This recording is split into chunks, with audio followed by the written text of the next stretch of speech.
With the recent box office success of the Avengers Age of Ultron, the triumph of Netflix's Daredevil series, and highly anticipated movies like Deadpool, Batman vs Superman, and Suicide Squad in the headlines almost every day, it seems like everyone is obsessed with superheroes that are in the Marvel and DC world. That may not be too far from the truth, but it hasn't always been like that. While these comic book powerhouses may be ruling theaters right now, this week on LikeFlix we wanted to give you 5 great comic book movies on Netflix not from Marvel or DC. So let's get started. Number 1 on our list is the 90s classic flick The Mask. And I know you may be thinking, what? The Mask isn't a comic book? But the character actually existed in the comic book universe long before the rubber-faced Carrie ever even thought of portraying him. The actual comic book series that The Mask is based off of is far darker and considerably more violent than is portrayed on screen.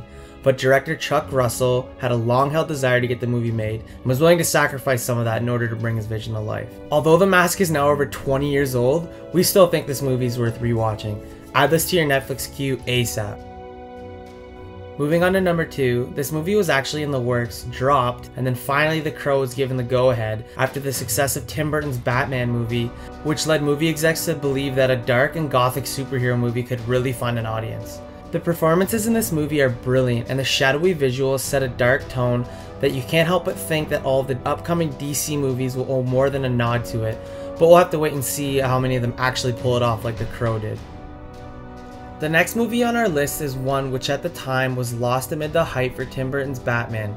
Few people truly appreciated how good The Rocketeer was, even if it is a Disney film. The same director that brought you Captain America, Joe Johnston, delivers this film some 20 years before, following a young pilot with a jetpack who turns himself into a superhero to battle a nasty villain. The Rocketeer is definitely a movie that deserves a second viewing.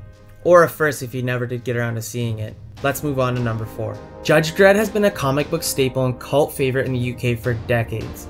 It never really caught on elsewhere though, thanks in large part to the appalling, bad Sylvester Stallone, Rob Schneider Judge Dredd movie of the 90s. In 2012, this far darker, truer to the story's version appeared, and with Carl Urban as the one-man judge, jury, and executioner, an excellent film was created. We highly recommend you add this one to your Netflix queue. The last movie on our list is one that was probably the best ever at capturing the comic book aesthetic and translating it to the big screen. Michael Cera was really made for the role of Scott, and the nutball action extravaganza Wright created is a true treat, both visually and performance-wise. If you haven't yet already seen Scott Pilgrim vs. the World, then we highly recommend that you check this one out. Well, that's it for this week's episode. Thank you so much for tuning in. If you haven't already, please check out our blog at www.likeflix.com for plenty of great content on movie and TV show recommendations. Don't forget to like, share, and subscribe if you enjoyed this video. Thanks everybody and take care.